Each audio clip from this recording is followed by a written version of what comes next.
I'm Katie Ruda, and I'm the owner of Homegrown Blooms. Hi, my name is Lou Perry, and my wife and I own Hidden Spruce Farm here in Westport, Mass.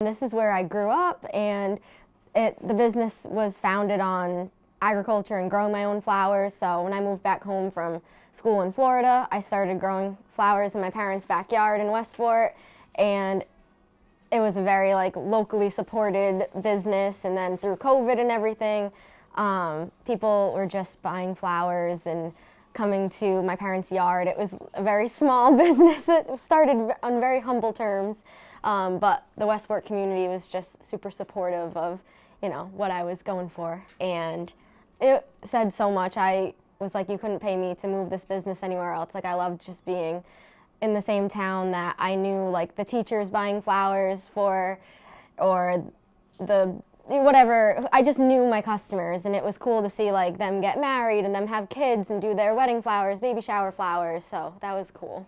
And I thought I wanted to go into architecture for the longest time because I really like design, but I just couldn't sit behind a desk and do math all day. I kind of turned more towards flowers, just because I always liked art and design, but I liked working outside with my hands and working in the soil. So it was kind of a combination of both, because I could grow the flowers and still do the designing part with the flowers. So this was the perfect balance of getting to grow flowers and design with them too.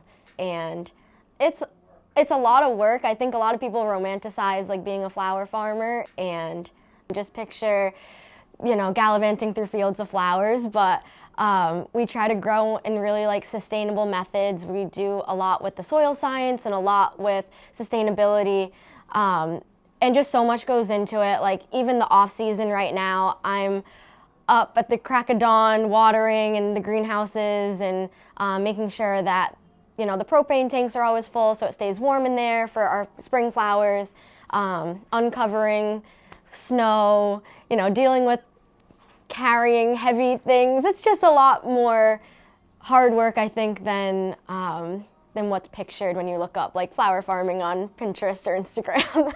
It's a lot of early mornings, late nights, a lot of sweating, getting dirty, and all those fun things. And I learned everything that I really know down in Florida. I did an internship on a farm down there, so shout out to Mariana. She taught me everything from flower farming to designing, and as I really like Erin from Florette Farms too, which is she has a bunch of books about flower farming and floristry. She's from Washington, but she's another huge mentor. I went to Diamond Vogue High School.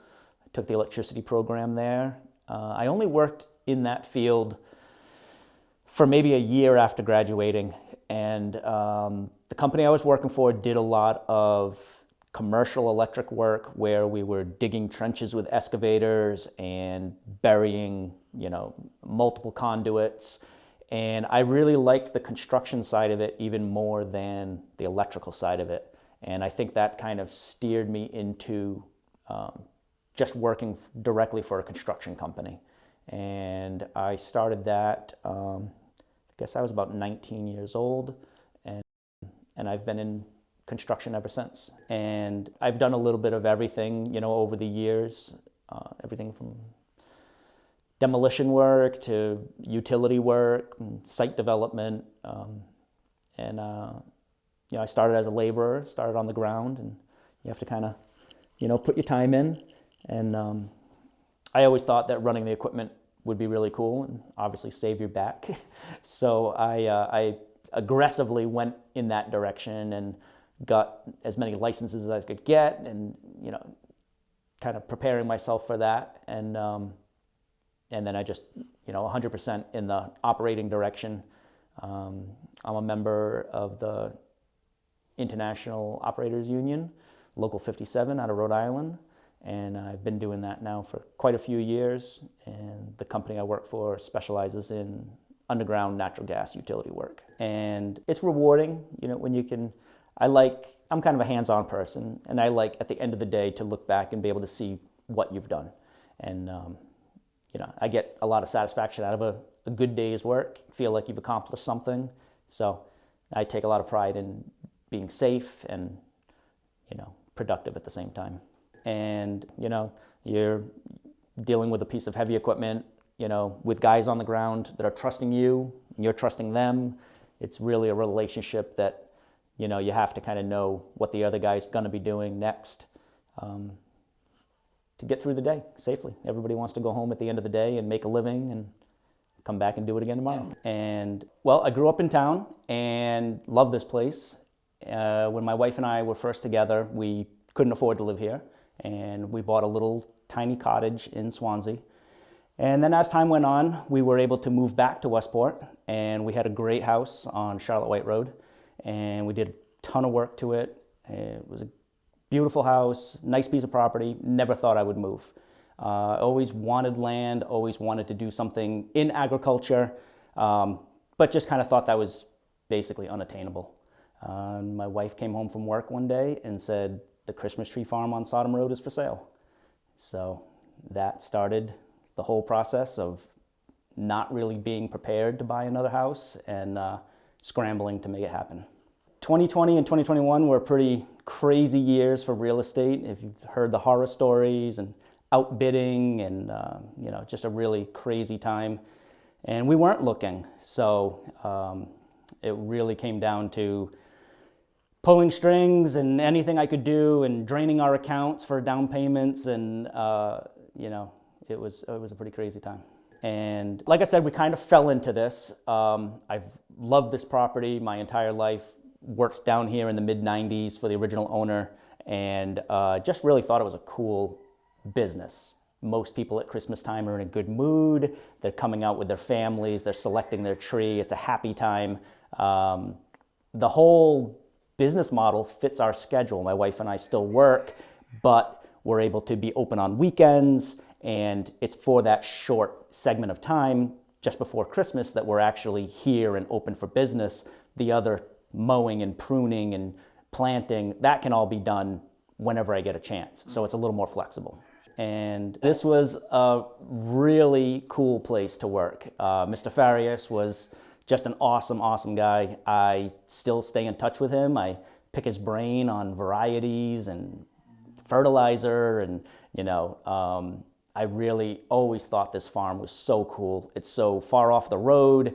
There's just a lot of cool stuff. Stone walls, and the buildings were all built very purposefully, and the house is uses a lot of passive solar, big windows on the south side, very little windows on the north side to protect from the cold wind. Everything's very efficient for being that it was built 45 years ago. He was really ahead of his time for doing research and building things very purposefully. And I just always appreciated it. I just thought the place was just so cool, and rode my bike down here and worked for Paul. It was just a really cool time. There was a bunch of neighborhood kids that worked here, and everybody kind of aged out of it. You started working here maybe at 13, then when you kind of got your license or your first job after high school, or you left for college, it would be a new wave of kids. So yeah, I worked here from when I was probably 12 or 13 till I was about 17. So just a really cool chunk of my teenage years down here. And I have helped him plant in the springtime, which is usually a big push. You're trying to, work around the weather. Things are kind of muddy and sloppy out here in the spring. And then he would do all the pruning during the summer and the mowing and keeping everything tidy. And then we would come in, around Thanksgiving. And he was actually open 7 days a week back then. And so you could work here after school or, until it got dark. And then the weekends were the big push. And yeah, Paul's son, who's a little bit older than me, was down here. A couple of great friends from the neighborhood. And yeah, it was just a really cool time. And Paul also did commercial blueberries in the summertime. Okay. So the same group of neighborhood kids would pick blueberries in the summertime and then do the Christmas trees, November into December. And Paul Farias had the name Bristlecone Farm. My wife and I decided to change the farm name, mostly because the farm kind of fell into disrepair there for a while.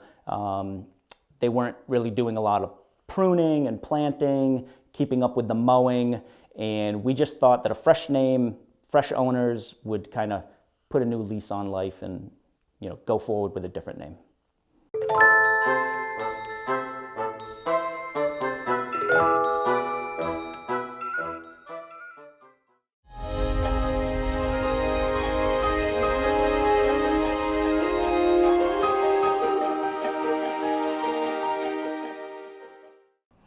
Oh, the beach, but I feel like everyone says that. I love the beach, and I just love, what else do I love in Westport? Like every time I'm in a pickle or need to like just go clear my head, I just drive to Gooseberry, and I mean, you can't really beat that. Yeah, it's like the go-to for a sunrise, for a sunset. It's just like out of everywhere in the world or America, so many places aren't near the coast, and we are, so I try to like appreciate that and go to the beach every time I can. Like me and my friends, especially when I was a little younger, like high school, we would just go swim in the water, like no matter what the temperature was, just because we needed salt water. That was our thing. We were like, we just need salt water. We'd go in, you know, the middle of the winter, but we were blessed to because we live in Westport, and not a lot of places get to experience, you know, being on the coast. And I love Gooseberry, oh my gosh. I just have so many memories of going to the towers and swimming and going there during like some of the happiest moments and also like the saddest moments, just to like sit in my car. And like I remember when I wanted to start my own business and I was so scared to, and you know, it wasn't the typical path that a lot of kids my age were doing, and I was really scared. I just remember like driving to Gooseberry and being like, okay, is this what I'm supposed to do? Like, give me a sign or something. And yeah, I'm glad I did. I'm glad I followed my instinct and my heart. But yeah, being close to, you know, Gooseberry and just growing up going to Cherry and Webb was such a blessing. It was such a good place to kind of think and also swim. So I have a little story about Gooseberry. So I like art, I like design, and you know, the towers. So I didn't know graffiti was like illegal. I thought those towers were always painted. I thought it was fine. So one of my friends' like art project, she had to do like a time-lapse video of a painting, and I had always seen the window at Gooseberry and thought it would be so cool to paint like an animal that looks like you're sitting on. I was like, it would be so cool if it was an elephant, and then like you sat in the windowsill and it looked like you're riding this big elephant. So we went down there with cans of paint. We were painting this big elephant. It came out so cool, but yeah, graffiti is illegal. So the cops showed up at my door the next day. And I painted over a gang's symbol, so they also threatened me. I got in trouble with the cops, some New Bedford gang. I'm pretty sure my prom date painted over it because he was mad at me for not dating him. It was this big thing. Gooseberry has a lot of memories for me. It was beautiful. It was a beautiful elephant. It was. Unbelievable. Yeah. Everyone took pictures on it until the gang painted over it again. Or my prom date. I don't know who did it, but yeah. Well, yeah. There's more to it. Because technically we half finished when we started walking back, and a police guy was walking like up the trail and we were walking back. We were going to get lunch. We were just like, oh, it's looking so good. Let's get a little lunch break in. And we had paint all over us, and he was like, girls, do you know anything about vandalizers at the towers? And I was like, no, sir. And then I left, and I was like, we can't go back. But I was only halfway done the project, so I woke up at like 5 a.m. and drove back and finished it like in a hood by myself, because I was like, I'm not going to leave it half done. It looks like crap, like at this point. So I finished it, and then I posted the video. So it's funny, in the video you can see like my outfit change and like the time of day change. That's because, yep, I went back. And the police officer was just messing with me, and he was like, I'm just kidding. I brought my kid to take a picture on it. It's really cool. But he messed with me because he was mad. He was like, do you know how hot the uniform is? And I had to walk all the way down there because you lied to me. And I was like, yeah, it wasn't my proudest moment lying, but I was like, am I going to get arrested? So, yep. Good old Gooseberry.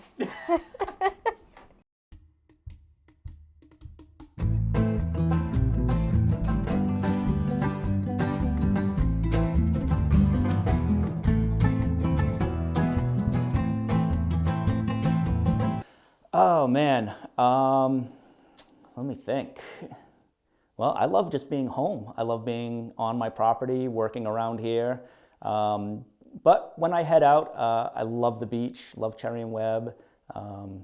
Yeah, I have a lot of connections, just different places. But yeah, I mean, I think Cherry and Webb Beach is just amazing. You know, especially you know, get your town resident sticker and enjoy it all year, or as many times as you want to go. And I think it's a great asset. It's too bad that the town doesn't still own all of Horseneck. You know, it got turned over to the state years ago, and you know, now we have just that tiny little parking lot. But it's still a great beach. You know, it's a really cool place to go.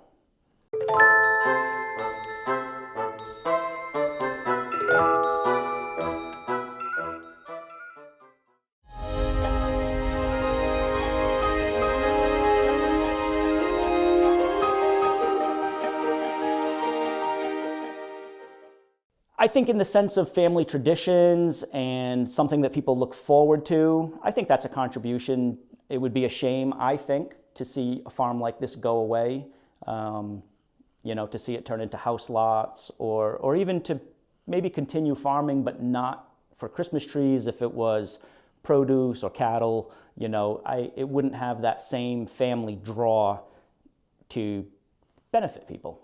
And I think a fresh Christmas tree, going out to, you know, take the day and bundle up with the kids and come out and spend some time and walk around and get some fresh air. I think that's a pretty cool family tradition. We're getting people who maybe came here as kids, maybe lost touch, hadn't been here for years, maybe moved back to town or remember this place from years ago, and they want to bring their kids. So we get some multi-generational visitors, which is pretty cool. We get lots of new people that, you know, find us, you know, on Facebook or just Googling Christmas tree farm near me. But yeah, I think there's a lot of repeat customers, people that have definitely made this a tradition. They come in, they get their cup of hot cider, and you know, they could spend an hour or two just walking around, and there's no pressure. Just take your time, and if you don't find anything, that's fine too, but you know. We do a CSA program that is community supported agriculture, and we have customers that, you know, everyone from normal customers or business owners that just want to have like fresh flowers either in their house or their shop every week. So they get a share of the flowers that we grow basically throughout spring through fall. And yeah, we always try to donate bouquets for fundraisers for schools, and I have big dreams of doing like plant a tulip in November and then pick it for Mother's Day, and like just ideas like that I'm still working towards with the future farm and everything. But yeah, I really think it's important to show Westport, especially the schools and the kids, that, you know, agriculture isn't the worst path to go down. I feel like I grew up and was like, oh, being a farmer, like you won't make any money and there's no direction in it, but there definitely is, and we're in a community that really supports local agriculture, so it's definitely important. So the CSA, it's basically you get a portion of the flowers that we grow throughout our growing season. So you pay ahead of time, and it all comes from this whole term of like community supported agriculture, where farmers might not necessarily have the funds to pay for all their seeds and equipment ahead of time. So you might pay for it like in the winter, and then once spring comes, you get a share of everything that grows. So it's a really good way to support a farm in the winter or in the off season, and guarantee something to look forward to, you know, when the growing season does begin. And so it changes throughout the season. So your spring flowers are flowers that I'm growing right now, like in the greenhouses, and they're just not common flowers, so they're cool. Like people like to see ranunculus and anemones in the spring and peonies, and then as summer comes, we have all our dahlias growing, and different varieties of sunflowers, and really like uncommon flowers that you wouldn't necessarily see like in a grocery store. And they obviously smell a lot fresher. They last a lot longer because they're just getting cut straight from our farm, put in the jar, and going to the client's house right away, instead of being shipped overseas and in a box for a week and just kind of like not as fresh.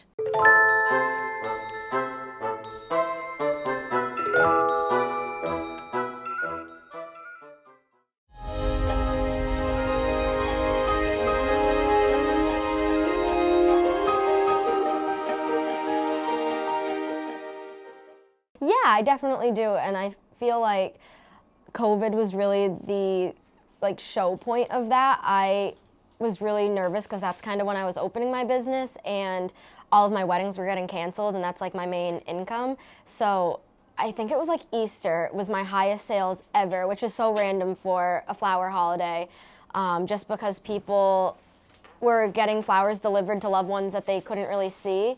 And it gave me so much hope and made me feel so supported by the community, because it was kind of a scary time for a small business, but Westport pulled through. Absolutely. Yes, I do. Like I had talked about earlier, this farm had kind of fallen into disrepair after Mr. Farias turned it over to his son. His son was running it. Kept it going the whole time. He always sold trees, but unfortunately I think the property kind of started going down the wrong path. Things were getting overgrown and not keeping up with the planting. So once we came, got everything cleared out, started replanting all the areas, and got a little local buzz that we were going to be open for business that fall, and people really came out to support. People had been here during the years that it wasn't so tidy, and were just, they were just really happy to see it all cleaned up, and new and old people that had never been down here at all were happy to know that something like this even existed in their neighborhood. And you can't see us from the road, so if you drive by, you might not even know we're here. So yeah, people came out and really supported. That was a really cool feeling.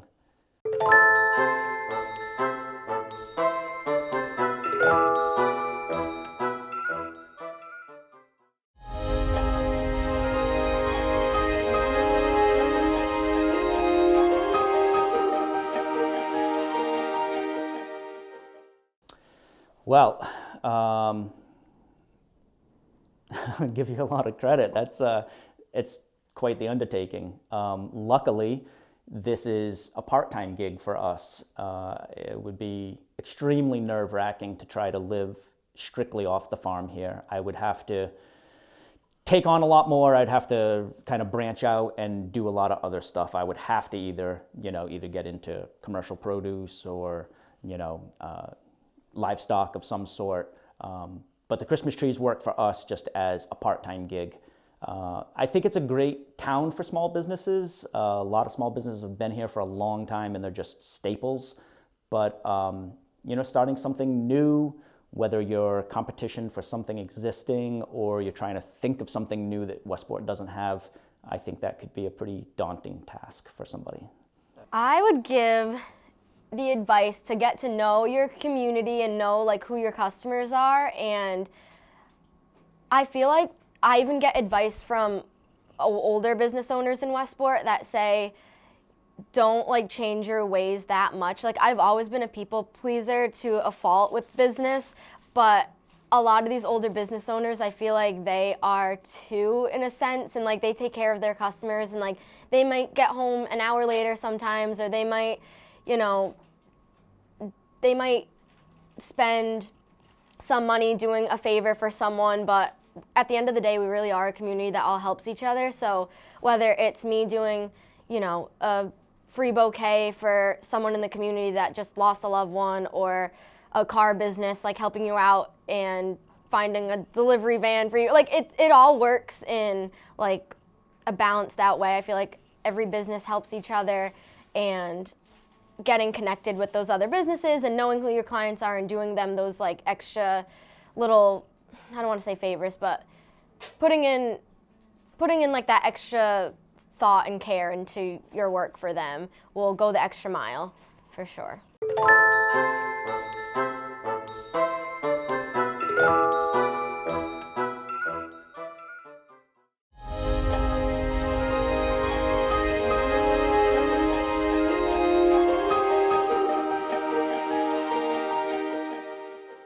I wouldn't mind a few more restaurants for young people.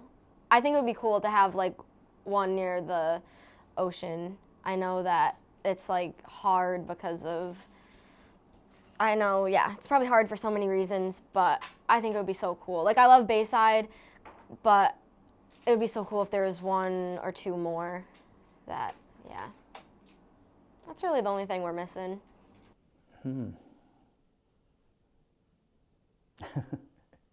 No, I don't think so. I think in terms of small town feel, to keep that small town feel, there's some things that we don't need or maybe don't want. You know, I think we have just about everything we need here. So I think we have a lot of great local family-owned businesses.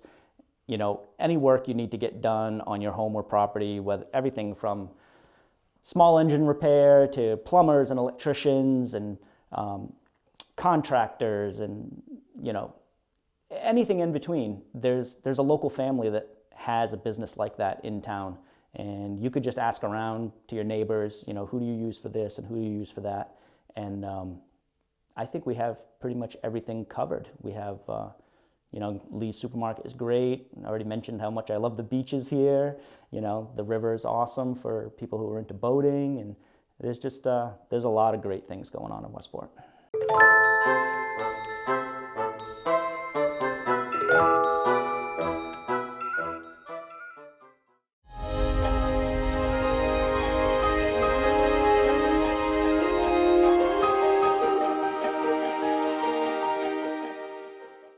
Home. It is home. I just love it. It's, you know, like I said, I moved away at one point, you know, in my early 20s, and as soon as we were able to buy a house here, we moved right back. And yeah, I think it's just one of those towns that, especially growing up here, and you could come from somewhere else and absolutely call Westport home. You know, if you're living here, it's your home. But I think if you grew up here, it's you have that deeper connection. So Home. Cows.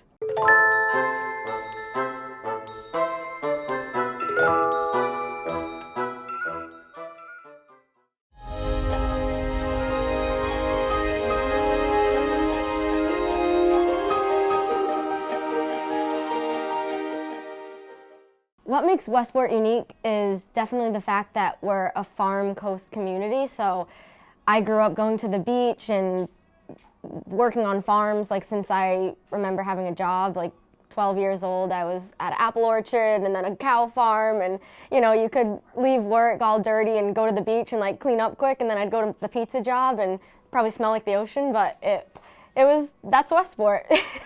Oh, well, like I said, I am really connected to this place. I have family that's been here for generations, so this is just home to me, you know. Kids we grew up with, some are still here, some have moved away, but I think Westport's just one of those towns that has that small town feel. You're gonna bump into people you know at the gas station, you're gonna see people you know at Lee's, you know, the post office, you know, just running your errands. If you're from here, you're gonna bump into people you know. And I think that's a cool feeling. And I've only ever really lived in a couple of other places, so I guess I could just say that hometown feel that I never got anywhere else. When my wife and I were first together, first dating, you know, we rented an apartment in Fall River, and that was just an apartment that you came home to sleep, and you left in the morning to go to work. I think we definitely had a little bit of hometown feel when we bought that little cottage in Swansea. That was a cool town, but I didn't grow up there. I didn't know the locals, and I never really saw myself being there forever. That was kind of a stepping stone. So when we were able to move back to Westport and buy the house on Charlotte White Road, that was kind of feeling like I was back in my hometown. That was a cool feeling.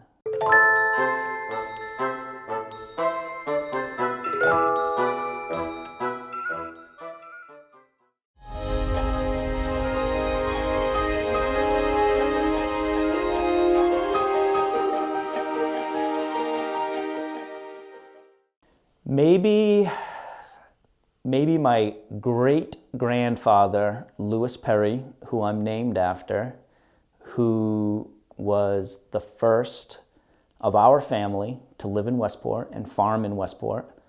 And yeah, his farm was right down the road where my dad lives now. And I think that would be a pretty interesting conversation. He, you know, farmed with the horses and oxen, never had a tractor. The roads were dirt.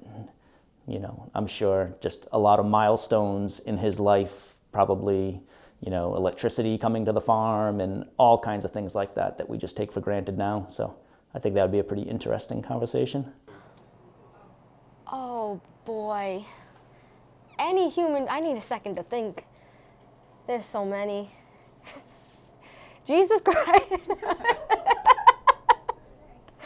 Oh, it's gotta be between like Clint Eastwood. Oh, Toby Keith, if he was still alive, rest his soul. I'd love a day with Toby Keith. Julie Andrews. I need to pick one, that's hard.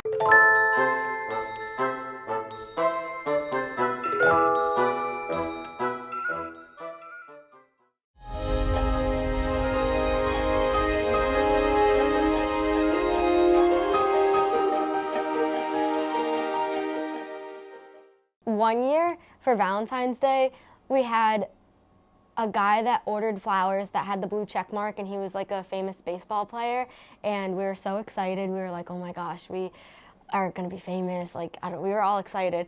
And we had like a sign in a frame, like at the top of the stairs that just said like, welcome or something like that. And he came downstairs and he was like, is this sign for sale? Like, he wanted to buy like the frame, and we were all so thrown off. We were like, what is this baseball player doing? Like, it made no sense to us. But I don't think we sold it to him. I think we were like, no, this is our frame, but you can buy some flowers. Like, it was so random. Yeah, I think it's still at the top of it's the blue one. We still have it. We have a lot of cool customers. So that's a tough one. But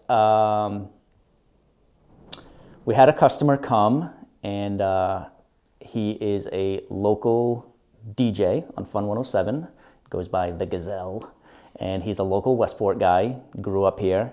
I believe he came to the farm as a kid with the previous owners, and he now comes as an adult. And he came, I did not know who he was. He introduced himself, and he bought a tree like a regular guy, and then called me for an interview shortly after, and did a really nice write-up on us, and I thought that was pretty cool. And he's been coming every year since we've been here. And he was the type of guy that was really aware of, you know, all the work we've done down here, and was, you know, just really going on and on about, you know, it looks great, you guys are going in the right direction, and you know, now it's continuing that family tradition.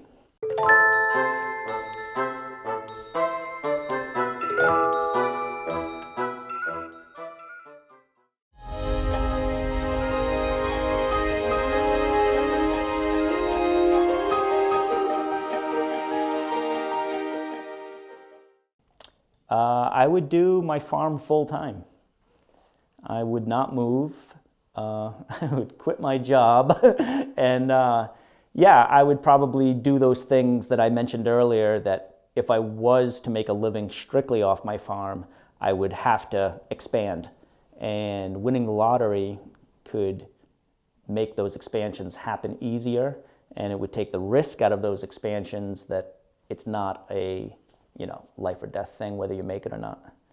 So yeah, I would stay right here and work on my property. Tomorrow, I would buy all the property around us, expand the farm, build the future dream house, get a bunch more animals, donkeys, cows, horses, pigs, sheep, ducks, and grow fields of flowers, not just for profit, but just to wake up and look at my beautiful fields of flowers and frolic through them. Yep, that's what I'd do.